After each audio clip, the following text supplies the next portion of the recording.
Welcome back, day 18 of How to Fix the World in 80 Days. Today we're fixing capitalism. Everyone always freaks out about capitalism, like it's the boogeyman or some kind of urban legend. But by definition, it's pretty simple. All it states is that you have control over profit instead of the state. That seems pretty logical to me, so where did it all go so wrong?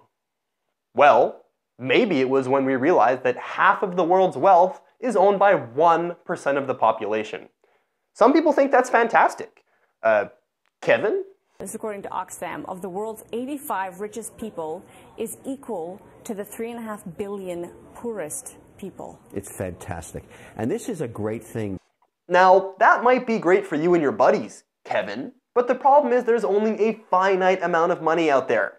If you have it all, that doesn't leave much for the rest of us.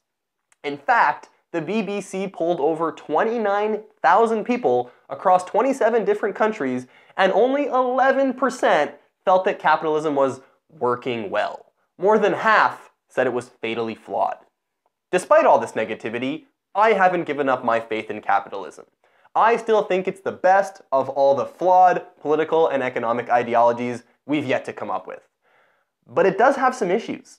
Here's where I'm supposed to list a million different examples of how capitalism has failed us. How money has turned good people into criminals.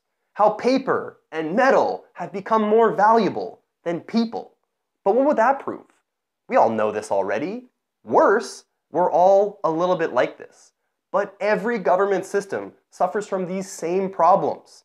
Communism, dictatorship, theocracy, monarchy, none of them work. And the answer is really simple. The problem with capitalism isn't capitalism itself, it's people. Some people are straight up evil, and no government system is going to change that. Nowhere in the capitalist manifesto does it say that other people need to suffer so that I can be successful. We figure that out all on our own. At least with capitalism, I can go down to KFC, order myself a double down for a reasonable price. If the fact that this monstrosity exists isn't proof that capitalism works, I don't know what is. Fixing capitalism is particularly challenging because we don't get to start from ground zero. Those who are winning capitalism aren't going to want to gamble everything they earned on a new approach. And why should they? Most of them worked hard, work within the law, and shouldn't be victimized for their own success. So how do we convince a bunch of people with money to take a gamble on something new?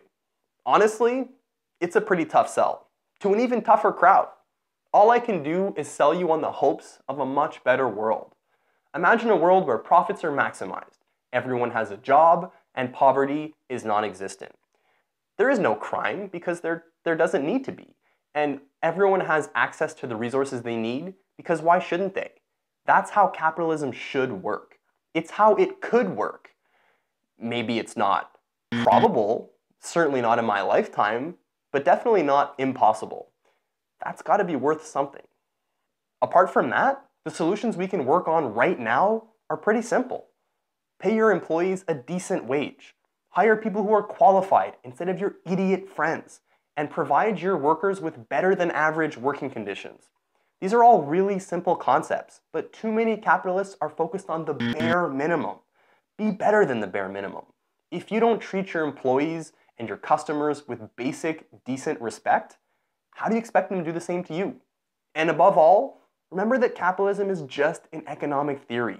You can't fix it in the boardroom, you can't fix it in the courtroom, and you can't fix it with legislation. You need to fix it in your heads and in your hearts, the same places that it came from.